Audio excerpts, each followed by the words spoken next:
వాగర్థావివ సంపృక్తో వాగర్థ ప్రతిపత్తయే జగతః పితరౌ వందే పార్వతీ పరమేశ్వరం. జ్యోతిషాభిమానులందరికీ నమస్కారం.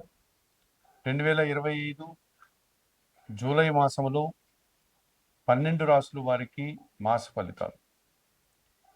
ఈ జూలై మాసంలో గ్రహరాజు అయినటువంటి సూర్య భగవానుడు జూలై 16 వరకు మిథున రాశిలోనే సంచరిస్తున్నాడు.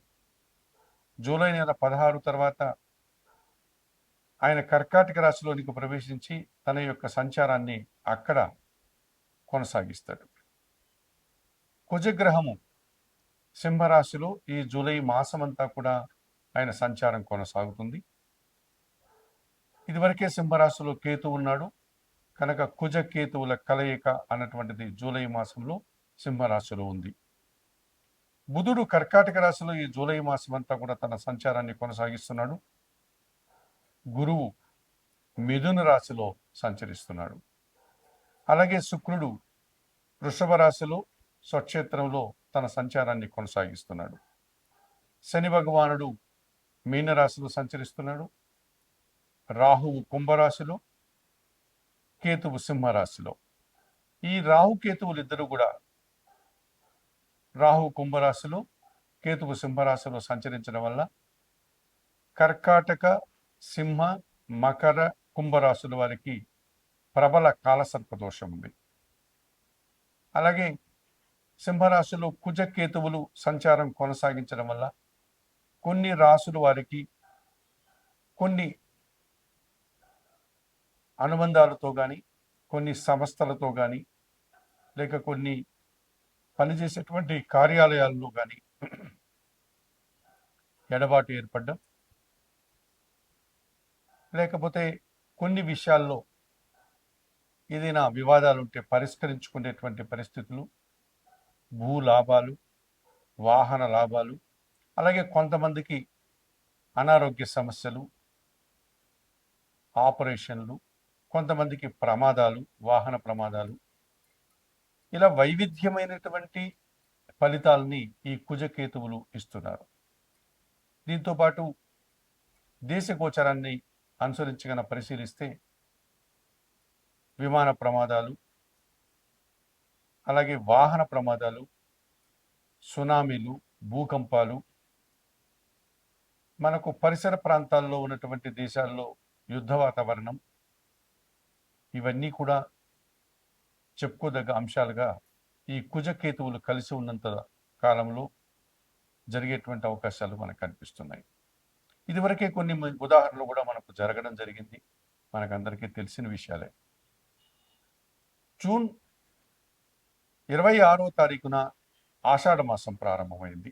ఇది జూలై మాసం కనుక జూలై మాసం 24 వరకు కూడా ఈ ఆషాఢ మాసమే కొనసాగుతుంది. ఆషాఢ మాసంలో నూతన వధూవరులను ఒకే ఇంటిలో ఉండకుండా వేరు చేసేటువంటి సాంప్రదాయం కూడా మనకుంది. నూతన వధువును వారి అమ్మగారింటికి అనగా పుట్టినింటికి పంపించడం, అలాగే అల్లుణ్ణి అత్తగారింటికి రాకుండా చూసుకోవడం అనేటువంటి సాంప్రదాయాలు కూడా మనకు ఆషాఢ మాసంలో కనిపిస్తుంది. ఈ ఆషాఢ మాసంలో మహాలక్ష్మీదేవికి, మహావిష్ణువుకి పూజలు నిర్వర్తించి విశేషమైనటువంటి పుణ్యఫలాలను అందుకునేటువంటి సాంప్రదాయం కూడా మనకుంది. అలాగే ఆషాఢ మాసంలో ఉగ్రదేవత అర్చన కార్యక్రమంలో భాగంగా వారాహి నవరాత్రులు ప్రారంభించి ఆ కార్యక్రమాలు కూడా నిర్వహించేటువంటి ఆనవాయితీ ఉంది. ఇక 25వ తారీఖున, జూలై నెల 25వ తారీఖున శ్రావణ మాసం ప్రారంభమవుతుంది. ఆధ్యాత్మిక విషయాలకు కానీ, భక్తికి సంబంధించినటువంటి విషయాల్లో కానీ చాలా పవిత్రమైన మాసంగా మనం ఈ శ్రావణ మాసాన్ని పరిగణిస్తూ ఉంటాం. శ్రావణ మాసంలో మనకు శివకేశవుల భేదం లేదు కనుక శివపార్వతుల పూజలు, అలాగే మహావిష్ణువు, మహాలక్ష్మీదేవుల పూజలు నిర్వహించేటువంటి సాంప్రదాయం ఉంది. శ్రావణ మాసంలో ప్రతిరోజు కూడా పవిత్రంగా భావించేటువంటి పరిస్థితి మనకు కనిపిస్తుంది.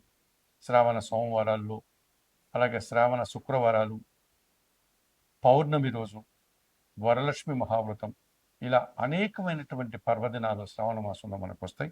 అటువంటి పవిత్రమైన శ్రావణ మాసం కూడా మనకి ఈ జూలై మాసంలో ప్రారంభమవుతుంది. ఇన్ని వైవిధ్యమైనటువంటి ప్రత్యేకతలను సంతరించుకున్నటువంటి ఈ జూలై మాసంలో ఇప్పుడు 12 రాసుల వారి యొక్క మాస ఫలితాలు ఎలా ఉన్నాయో తెలుసుకోపోతాం. 2025 జూలై మాసంలో సింహరాశి వారి యొక్క మాస ఫలితాలు. ఈ సింహరాశి వారికి 2 గ్రహాలు మాత్రమే అనుకూలంగా సంచరిస్తున్నాయి. మిగతా 6 గ్రహాలు ప్రతికూలంగా సంచరించే పరిస్థితి కనిపిస్తుంది. ఈ 2025 జూలై మాసం సింహరాశి వారికి చాలా గడ్డు కాలంగా, కష్టమైన కాలంగా చెప్పుకోవచ్చు. 2025 జూలై మాసంలో సింహరాశి వారికి జన్మరాశ్యాధిపతి అయినటువంటి ఈ సూర్య భగవానుడు జూలై నెల 15 వరకు లాభములో అనగా మిథున రాశిలో ఉంటాడు. ఆ తర్వాత ఆయన కర్కాటక రాశిలోకి రావడం వల్ల ఆయన కూడా ప్రతికూలంగా మారుతాడు. జూలై నెల 15 వరకు ఈ సూర్య భగవానుడు మిథున రాశిలో సంచరించడం వల్ల అధికారుల అండదండలతో మంత్రి పదవులు అందుకోగలుగుతారు. రాజకీయ నాయకుడికి ఆ సమయం చాలా శుభ కాలంగా చెప్పుకోవచ్చు. నిరుద్యోగులకు ఉద్యోగ అవకాశం ఉంది. ఉన్న ఉద్యోగులకు పదోన్నతులు, తండ్రి నుంచి ఆస్తిపాస్తులు, ప్రభుత్వం నుంచి సహాయం అందుకుంటారు.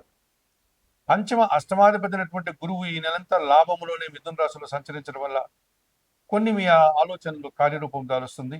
కొన్ని విషయాల్లో సంతానం అభివృద్ధిలో ముందుకు వెళ్తుంది. ఇష్టంగా మీరు చేసే కొన్ని కార్యక్రమాలు పూర్తి చేస్తారు గురువు లాభంలో ఉండడం వల్ల. అనుకోకుండా ఆకస్మికంగా ఒక లాభాన్ని కానీ, ఒక శుభవార్త కానీ, ఒక అవకాశాన్ని కానీ అందుకుంటారు. మరి 2025 జూలై మాసంలో ఈ సింహరాశి వారికి రవి, గురువు అనుకూలంగా సంచరిస్తూ మంచి ఫలితాలు అందిస్తున్నాయి. అలాగే చతుర్థ భాగ్యాధిపతి అయినటువంటి కుజుడు ఈ నెలంతా జన్మరాశిలో సింహరాశిలో సంచరించడం వల్ల కుటుంబపరమైనటువంటి సమస్యలు, కలహాలు, ఆర్థిక సమస్యలు, వాహన సమస్యలు, భూ సమస్యలు ఇబ్బందిగా మారుతాయి. ద్వితీయ లాభాధిపతి అయినటువంటి బుధుడు ఈ నెలంతా వ్యయములో కర్కాటక రాశిలో ఉండడం వల్ల మీ మాటల వల్ల అపార్థాలు, స్థిరాస్తుల వల్ల నష్టాలు, వ్యాపార నష్టం, ఆర్థికపరమైనటువంటి సమస్యలు మిమ్మల్ని ఇబ్బంది పెడతాయి. తృతీయ దశమాధిపతి అయినటువంటి శుక్రుడు ఈ నెలంతా దశమంలో వృషభ రాశిలో సంచరిస్తున్నాడు కనుక స్త్రీజన సహకార లోపం స్పష్టంగా కనిపిస్తుంది. కుటుంబంలో ఒక రకమైనటువంటి అశాంతి, వ్యాపారపరమైనటువంటి నష్టము, వ్యాపారంలో అధిక శ్రమ కనిపిస్తుంది. షష్టమ భావంలో సప్తమాధిపతి అయినటువంటి శని భగవానుడు ఈ నెలంతా మీకు అష్టమంలో మీనరాశిలో సంచరిస్తున్నాడు. పోటీ ప్రపంచంలో వెనుకడుగు వేస్తారు. జీవిత భాగస్వామితో మనస్పర్ధలు, అనారోగ్య సమస్యలు, ఆర్థిక సమస్యలు, రహస్య జీవనం, పనివారి సహకార లోపం ఇవన్నీ మీకు ఇబ్బందిగా మారే సూచన కనిపిస్తుంది. సప్తమ భావంలో రాహువు జన్మరాశిలో కేతు సంచారం కనిపిస్తుంది కనుక ప్రబల కాల సర్పదోషం కనిపిస్తుంది. మీరు ఆశించిన పనులన్నీ నిరాశను కలిగిస్తాయి. ఎదుటివారి అంచనాలను అందుకోలేకపోతారు. 2025 జూలై మాసంలో ఈ సింహరాశి వారికి జన్మరాశిలో కేతువు, సప్తమంలో రాహు దోషం నుంచి బయటపడడానికి శ్రీకాళహస్తీశ్వర ఆలయానికి వెళ్ళి రాహుకేతు పూజలు నిర్వర్తించండి. అంతటి అవకాశం లేని వారు నిత్య గణపతి ఆరాధన చేసి కేతువును సానుకూలపరచుకోండి. కనకదుర్గాదేవిని దర్శించి అమ్మవారికి కుంకుమ పూజాది కార్యక్రమాలు నిర్వర్తించి రాహు దోషం నుంచి బయటపడండి. అష్టమ శని దోషం ఉంది కనుక శనీశ్వర దర్శనం లేక ఈశ్వరునికి పాలాభిషేకం శనివారం రోజు చేయడం వల్ల కొంత ఉపశమనం ఉంటుంది. దశమ శుక్రదోషం ఉంది కనుక శుక్రవారం రోజు లక్ష్మీదేవి దర్శనం, కనకదార స్తోత్రం పారాయణం చేసుకోండి. వ్యయములో బుధ దోషం ఉంది. సీతారామచంద్రమూర్తి దర్శనం, తులసి ఆకుల మాలతో అర్చన, శ్రీరామ రక్షా స్తోత్ర పారాయణం. జన్మరాశిలో కుజుడున్నాడు. సుబ్రహ్మణ్యాష్టకం, సుబ్రహ్మణ్య కరావలంబ స్తోత్ర పారాయణం. మంగళవారం రోజు సుబ్రహ్మణ్య స్వామికి అభిషేకం నిర్వర్తించి ఎర్రటి కందిపప్పును పేదవారికి దానం చేయండి. ఈ రకంగా చేయడం వల్ల సింహరాశి వారికి మరింతగా మంచి ఫలితాలు రావడానికి, సంతోషంగా ఆనందంగా ఉండడానికి అవకాశం ఉంటుంది.